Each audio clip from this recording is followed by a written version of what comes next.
Have you ever seen any of these white influencers' comment sections?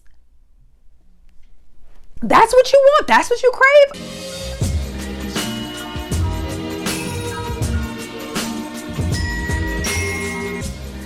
Hello everybody, and welcome back to my channel. It is your girl Simone Nicole here, back at it again with yet another video. And today's video is going to be a commentary video for this last day of our first week of Vlogmas. Y'all saw the title, y'all saw the thumbnail. There was a very big incident that happened over on TikTok, and I just felt like it was so right up my alley to talk about. However, I really hesitated making this video because of the themes that we're going to be talking about throughout it, specifically pertaining to how Winnie feels like Black women are mean. Her feelings might have been hurt when she said it, but it does feel like that's kind of a belief that she holds, and I don't really want to add to that narrative, and I also don't want to dogpile on her. I really took my time with this script to make sure that it is 100% a calling in and not a calling out. I don't want to make anybody feel more alienated than they already do from any community at any time. For that same reason, I'll be heavily monitoring the comment section as well. The second that it gets to be a little too much on Miss Winnie, I'm gonna have to go ahead and delete your comment. So putting that out there, all of our housekeeping stuff is done. So now let's get into what we're all really here for, which is to talk about the situation with TikToker Winnie Parker. Winnie Parker is a 29-year-old TikToker who blew up from her story times about hair stylists. So she went viral off of that, and now she also talks a lot about dating as well. Personally, I did not know her until all of this blew up, but when I was watching her videos from before, I did find her pretty funny and like entertaining. So what did Winnie do and why are we here? If you have never seen the video, I'm going to pop it in here. I'm going to say something controversial, and I don't care because I've been thinking about it a lot. It is better to have a following over a Black following. Before I go any further, this does not mean that I do not appreciate the people that support me and love me, okay? That's not what this means. But it is very obvious that Black people do not really support Black creators. And we wonder why we don't get these huge creators the way that we get these huge creators. And then we complain about it. But we're not supporting each other. And the Black creators that do have millions of followers, have a huge fan base, usually have a mixed following. For example, Jackie Aina. Believe it or not, Jackie Aina has a large community following. Mone, a large following. Fanita, a large following. Quinlan Blackwell. I don't know if you guys remember this, but a couple of years ago, she was roasted by the Black community because she was so involved in the community.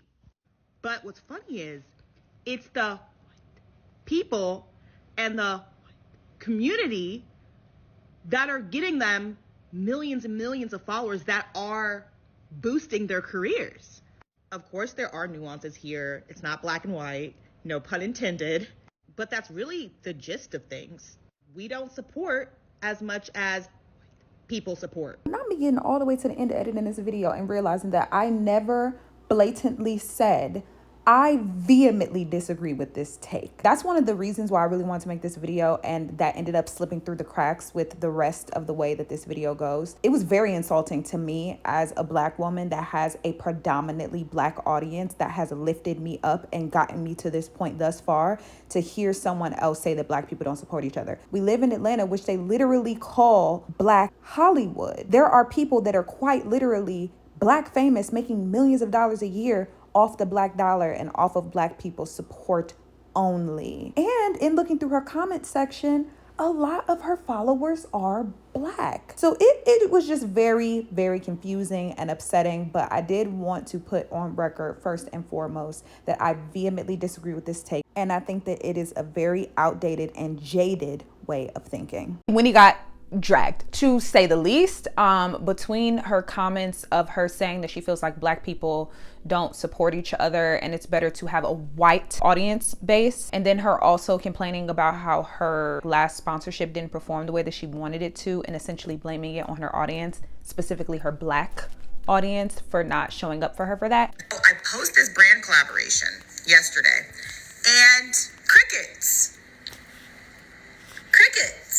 And I know collaborations don't always do as good of numbers as your normal content. I'm aware. But this was like bad. That's what this is about. Child, I just don't know how she hit upload. I do, and I'm gonna get into how she ended up hitting upload on that TikTok. But I just was like, Winnie, how did you think this was gonna go well, sister? I'm gonna be transparent. When I watched all these videos, I was pissed. Not just the initial video, but a bunch of follow-up videos.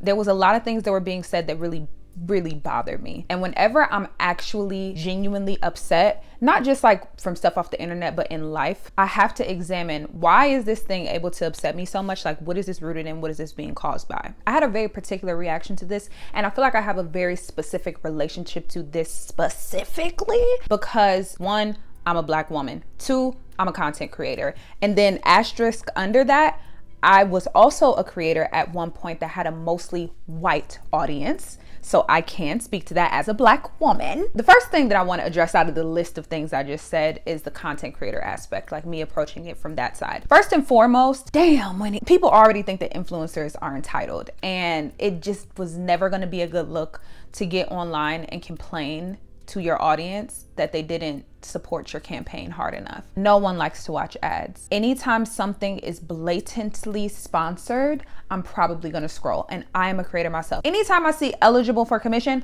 I'm scrolling. And I realize that these people aren't necessarily lying. It's just annoying because it feels like, and I understand I'm a part of this, but all of a sudden we've looked up on social media and it feels like everyone is selling to us at all times. I'm never offended when my audience doesn't rock with my sponsorships the way that they rock with my organic posts, because why would they? So it's not just the idea of like the entitlement of like, y'all had to like this ad, but also on top of that, from a pure business perspective, I don't understand what the thought process was behind condemning your target audience. Because while you may not like that Black people are your target audience, the reality is that your target audience is usually you. I would never get on Beyonce's internet and disparage the very people that have made my entire life for the past however many months very possible.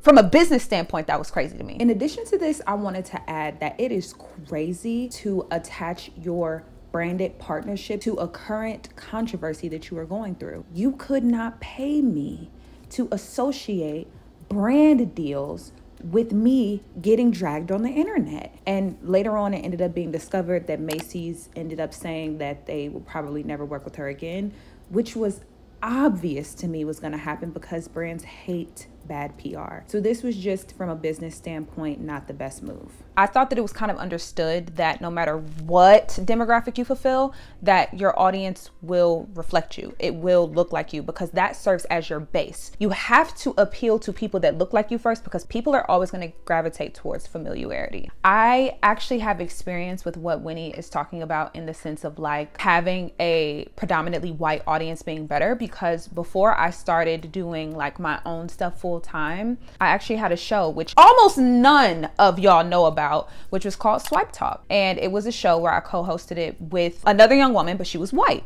She is white. Shout out to Isabella. She's still here. She's not was white. She is white. It was myself and my co-host. Even with me being my Black ass, our audience base was predominantly white, which is completely fine. And I loved them. They loved me. Shout out to y'all. There's a handful of Swipe Talk people that followed me when Swipe Talk ended to come here, but not very much. And we had almost 500,000 or close to 1 million across all of our platforms combined. It's kind of trying to make it seem like white people are like ride or die. And I'm like, well, sister, I had a primarily white audience, a large one at that. And once I stopped being on that show, that audience did not follow me. And I took no offense to it. It's interesting that she's idealizing, oh, if only my audience looked like this, then they would follow me everywhere I go. But I'm sitting here and I'm telling you right now that that's not necessarily true. I also was keenly aware of watching what I had to say, and I was a lot more careful about my words and how I used them, because we had a predominantly white audience. That's why it was hard for me when she said that Black women are mean. What the fuck do you think everybody else is? Like, I think that if we're going to talk about people being mean, I think we need to talk about people being mean. I think that if we're going to talk about online, we're going to talk about online bullies being mean, because literally, like, over in Korea, they have whole entire laws about cyberbullying to the point where you can get punished in real life for the things that you say online, because it's that brutal. I just didn't like the pointing of the finger of like, black women are mean. Like, those are the meanest people to me. Cause I'm just like, have you ever seen any of these white influencers comment sections? Baby, when these white people be getting canceled, I be gagged.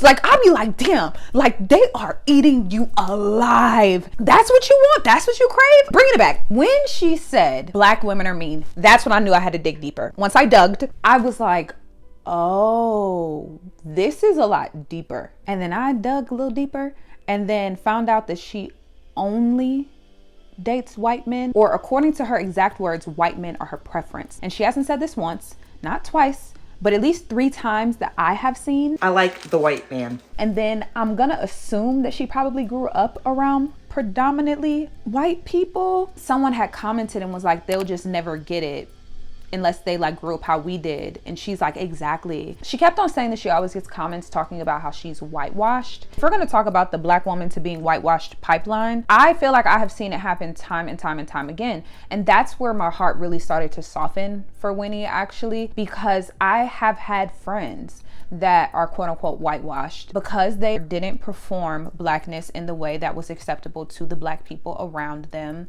They were pushed away, and it's like, well, why would I want to hang out with people that don't want to hang out with me? Which I get. While I was filming and editing this video, I also came across another video where Winnie talked about how she really deeply struggles with her family dynamic and that most of the drama in her life comes from her family. I'm really starting to see that it seems as though Winnie feels like the people that have hurt her the most are the people that look like her. And like a lot of people, she is trying to distance herself from that hurt. This is a person that has real experiences, that's experienced real harm, and really feels like that she doesn't have faith in people that look like her anymore. And when I put all this together, I was like, damn. That's the point where I really decided, like, okay, I can make this video, because even if you can't identify with this particular situation, I think that the idea of letting things that happen to you become you, or just simmer and manifest and come out at the worst times. Unfortunately, a lot of people can relate to that. Your environment is so important. Your environment can make you or it can break you. And I think that taking environment to account too, it's hard because it makes me realize a bias that I have, but then it also makes me not sympathize with her. The way that I feel like I can't sympathize with her is that I was the girl that was being bullied by other black people for being an Oreo or for talking white, which is something that she says a lot that people say about her. But I heard the exact same things. The exact same things were flung at me. My biggest bullies, even the people that have the meanest things to say to me online, are black. Like my entire childhood, I was bullied by other black people. Once I moved to my all-white school, that stopped. I'm upset at her because I'm like, girl, I went through it too, and I didn't let it break me. But then I can also say that I had an environment that supported me coming up and not being jaded towards people that look like me because of my experiences. I refuse to let my experiences justify a generalization to make about everyone that looks like me. It's really sad to see because Winnie was a victim, but then she ended up turning into the villain when she essentially took the same words and stereotypes that kept her in bondage in order to perpetuate harmful stereotypes that were also put on her. And what I mean by that is that in feeling like black people are mean, black people are closed-minded, and that there is a very particular way that black people are, that's the exact same thing that kept you out of the club. How much more powerful would it have been if instead of using it as a moment to walk away, if you used your hurt as an expander? You cannot let the hurt and the words of a few become your box and become your limitation. One of my favorite quotes in the entire world is by a football player named Brandon Marshall. Let me actually read it verbatim. If you want to find your purpose, look in your pain. And that is so unbelievably true for me personally. My pain was in the fact that I did get mercilessly bullied when I was growing up about being dark-skinned. It was constant. I didn't let that make me decide that I never wanted to be around Black people, more specifically Black men, and I didn't want to date them because some of them in my middle school and elementary school called me ugly. I don't know. I decentralized myself a lot from other people's narratives, and it's unfortunate that I became a casualty of these people and that it affected me as deeply as it did, but it's just like, we were all kids, and if they felt so bold enough to say that to me, what did they have going on inside of them? I don't even remember any of their faces anymore, but I remember their words, because it's not so much about the person or what they looked like. It's about the impact that it made on me and what I could do to heal from that. And the thing that I do to heal from that is, okay, well, if you're saying that people that look like me aren't beautiful and don't deserve to take up the space that I know I deserve to, I'm going to take up the space extra hard and extra wide so that everyone that looks like me that comes after me doesn't have to feel the way that I felt. And that's what I mean about using your pain as an expander, especially for others. You could completely divest from a situation and say like, well, that's not my problem because these people shunned me, these people treated me a certain way. But that means that all that hurt is doing is festering inside of you, growing into resentment and coming out at the exact wrong times. Why do that when you can let it out, you can deal with it, and you can use it for good? Because my pain sure ain't good for me. So I might as well make it into a plus for somebody. I feel like sometimes in these videos I'll be coming off as like, just do it, just feel better. And it's very much not that. It is such a long journey to looking yourself in the mirror and coming to terms with the things that you have been through and ways that you have been treated that you don't appreciate, and healing from those. But it's so worth it for the feeling that you get when you are on the other side. I think that so often when we think about other people's impact on us, we centralize ourselves in other people's narrative.